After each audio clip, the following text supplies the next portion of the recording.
భారతదేశంలోని ప్రతి పౌరునికి భారత రాజ్యాంగం ద్వారా ప్రాథమిక హక్కులు కల్పించబడ్డాయి.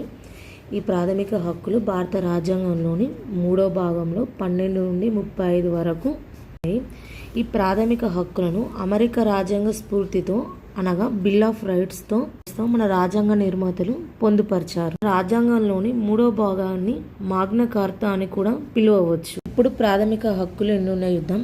1 వచ్చేసి సమానత్వపు హక్కు, 2 స్వేచ్ఛ హక్కు, 3 పీడన నిరోధన హక్కు, 4 మత స్వేచ్ఛ హక్కు, 5 సాంస్కృతిక విద్య హక్కు, 6 ఆస్తి హక్కు, 7 రాజ్యాంగ పరిరక్షణ హక్కు. ఇందులో వచ్చేసి ఆస్తి హక్కును 44వ రాజ్యాంగ సవరణ చట్టం ద్వారా 1978లో ప్రాథమిక హక్కుల జాబితా నుండి తొలగించారు.